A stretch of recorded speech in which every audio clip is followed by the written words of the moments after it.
Hello my dear students, this is Naveen Jadaun और आप देख रहे हैं अजय गढ़ यूट्यूब चैनल। और हम BSc second year organic chemistry में जो हमारी यूनिट है स्पेक्ट्रोस्कोपी, उसका सेकंड लेक्चर हम रिकॉर्ड कर रहे हैं। जिसने पहले लेक्चर नहीं देखा है वो पहला लेक्चर जाके देखे स्पेक्ट्रोस्कोपी के बारे में, उसके बाद सेकंड लेक्चर पे आए। पहले लेक्चर में मैंने आपको बताया था स्पेक्ट्रोस्कोपी क्या होती है, स्पेक्ट्रोस्कोपी में इलेक्ट्रोमैग्नेटिक रेडिएशन क्या होती हैं, अवशोषण स्पेक्ट्रा क्या होता है, उत्सर्जन स्पेक्ट्रा क्या होता है, इसके बारे में मैंने पहले बता चुका हूँ। जिन्होंने नहीं देखा उस लेक्चर को जाके देखें, फिर इस लेक्चर पे आएँ। लास्ट में हम बात कर रहे थे मॉलिक्यूलर एब्जॉर्प्शन स्पेक्ट्रोस्कोपी के बारे में। हम लोग बात कर रहे थे कि आणविक अवशोषण स्पेक्ट्रोस्कोपी क्या होती है।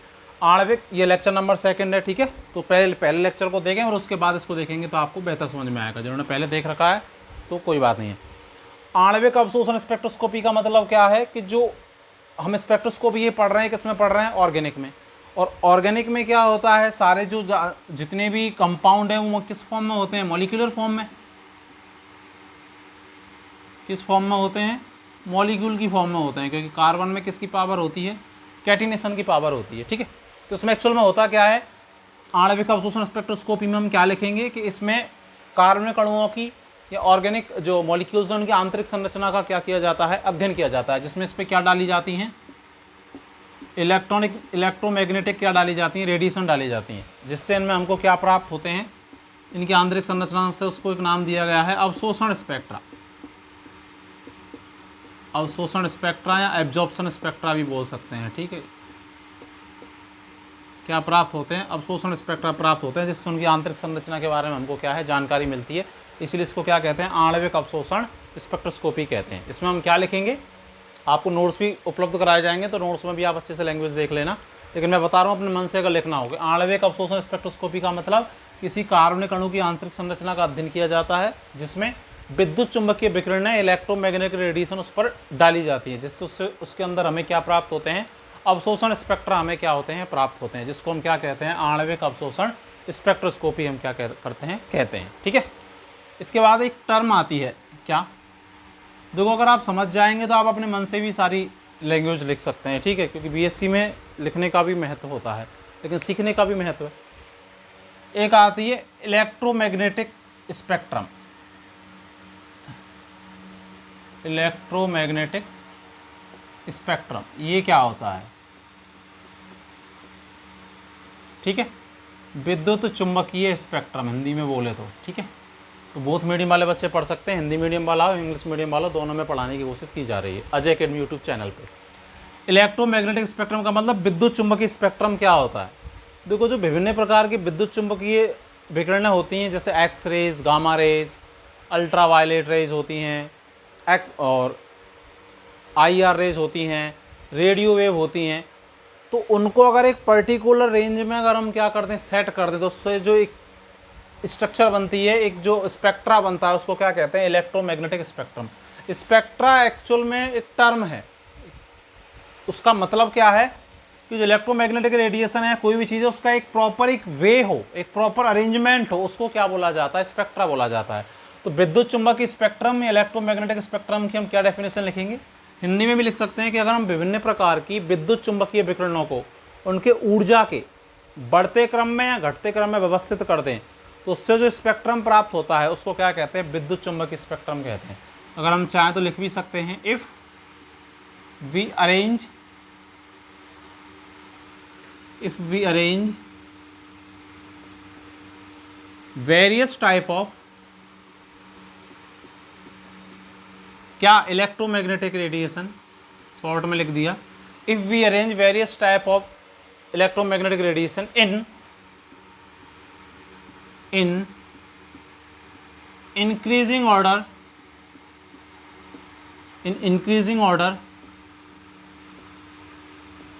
of their energy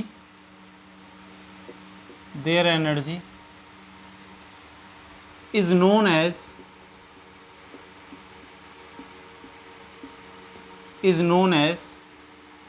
electromagnetic spectrum, विद्युत चुंबकीय स्पेक्ट्रम। क्या?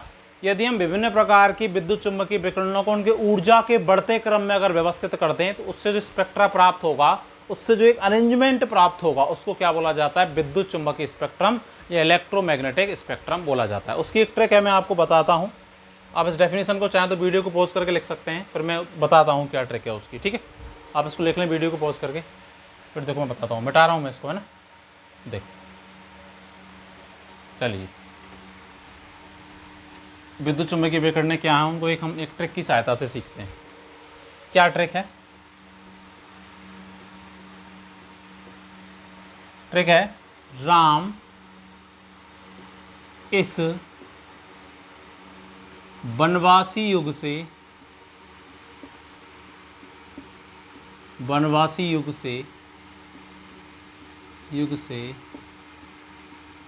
कौशल सीखेगा। क्या? राम इस वनवासी युग से कौशल सीखेगा। ये एनर्जी के बढ़ते क्रम में ही है। राम इस वनवासी युग से कौशल सीखेगा। देखिए क्या मतलब है यहाँ किन किन चीज़ों का। रा का मतलब है रेडियो वेव,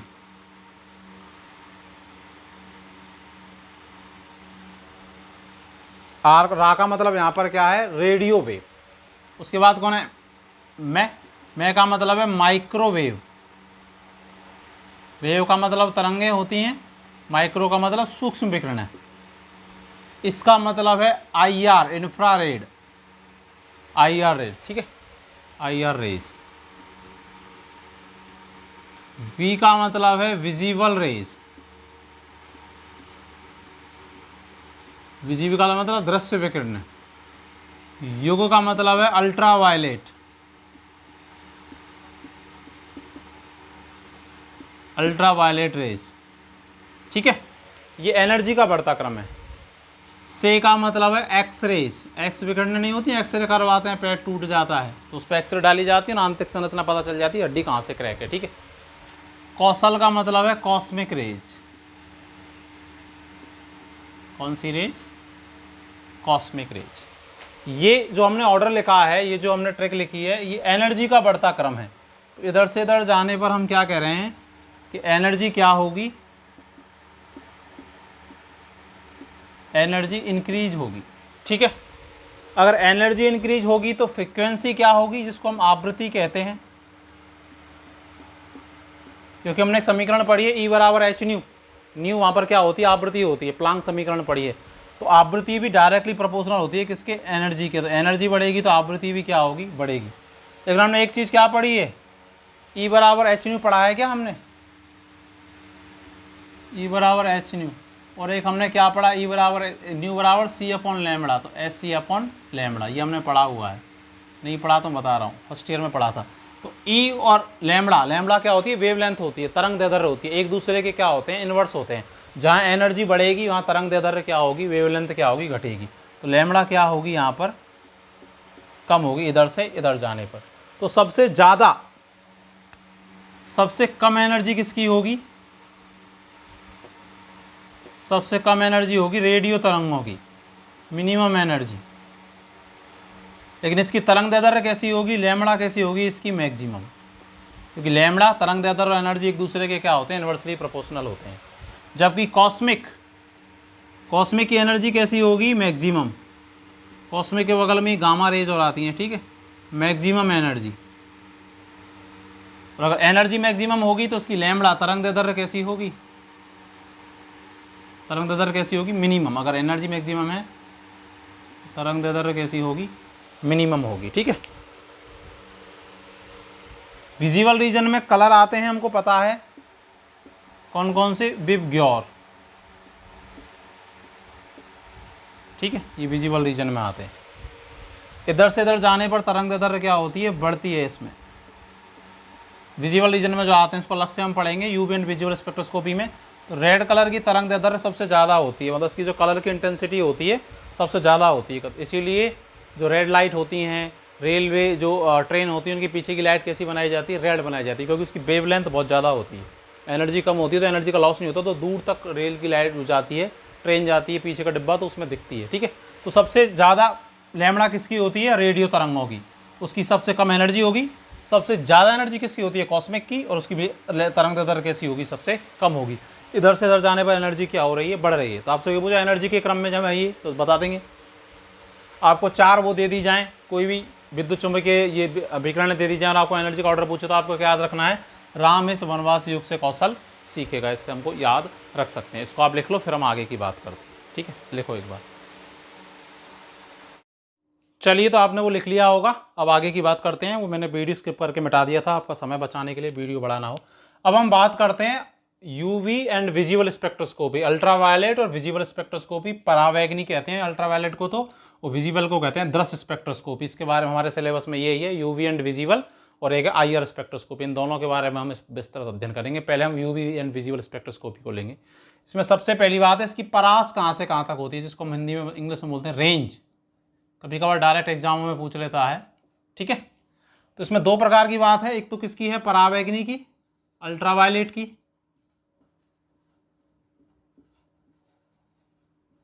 ठीक है, तो इसकी रेंज होती है 200 से लेके 400 नैनोमीटर तक। ये याद रखना है, याद हो जाता है। ठीक है, नैनोमीटर तक। उसके बाद है विजिबल। विजिबल को हिंदी में कहते हैं दृश्य, जो सब हम देख पा रहे हैं, विजिबल रीजन। इसकी रेंज कहाँ से कहाँ तक होती है, 400 से लेके लगभग 800 नैनोमीटर तक। और टोटल मिला के बोलेंगे तो कितनी होगी, 200 से लेकर के और 800 नैनोमीटर तक होगी। विजिबल रीजन में ही सारे कलर होते हैं। अभी मैंने बताए थे कौन कौन से, विबग्योर,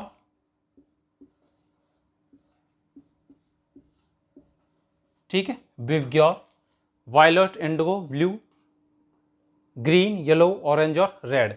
ये इनकी वेवलेंथ का बढ़ता क्रम है, तरंग दैर्ध्य जिसको हम बोल रहे हैं। लैम्बडा का कैसा है, इंक्रीजिंग ऑर्डर है। और अगर लैम्बडा का बढ़ता होगा तो एनर्जी का कैसा होगा, ये घटता होगा कि नहीं होगा, ये घटते का चिन्ह होता है नीचे की तरफ, डिक्रीजिंग ऑर्डर, घटता क्रम। तो सबसे ज़्यादा लैम्बडा किसकी होगी, मैक्सिमम तरंग दैर्ध्य किसकी होगी, मैक्सिमम तरंग दैर्ध्य या अधिकतम तरंग दैर्ध्य किसकी होगी, रेड कलर की होगी। इसीलिए मैंने बताया था रेड कलर का बहुत ज़्यादा उपयोग क्यों होता है, क्योंकि इसकी वेवलेंथ क्या होती है, बहुत ज़्यादा। ये एक दूसरे के उल्टे होते हैं, एनर्जी और ये। देखो एक्चुअल में होता क्या अल्ट्रावायलेट एंड विजिबल स्पेक्ट्रोस्कोपी में, अगर आप इसकी लैंग्वेज लिखोगे तो इसमें क्या होता है, किसी कार्बनिक अणु पर अल्ट्रावायलेट एंड विजिबल, ये भी एक विद्युत चुम्बकीय विकिरणों का ही प्रकार है, इलेक्ट्रोमैग्नेटिक रेडिएशन का, उस पदार्थ पर डाली जाती हैं। उससे होता क्या है, जैसे हमारे पास कोई मैटर है, कोई ऑर्गेनिक मैटर है, उस पर हम क्या डाल रहे हैं, इलेक्ट्रोमैग्नेटिक रेडिएशन। किस रूप में, अल्ट्रावायलेट वाली। कौन सी वाली, अल्ट्रावायलेट, अल्ट्रावायलेट एंड विजिबल। क्योंकि एक साथ पढ़ रहे हैं तो एक साथ ही बोलेंगे। ठीक है, उससे क्या होता है इस मॉलिक्यूल में, अब ऑर्गेनिक मॉलिक्यूल होगा तो उसमें इलेक्ट्रॉन भी होंगे, बॉन्ड्स होंगे, तो बॉन्ड्स में क्या होंगे, इलेक्ट्रॉन। तो होता क्या है, ऐसे एनर्जी लेवल होते हैं।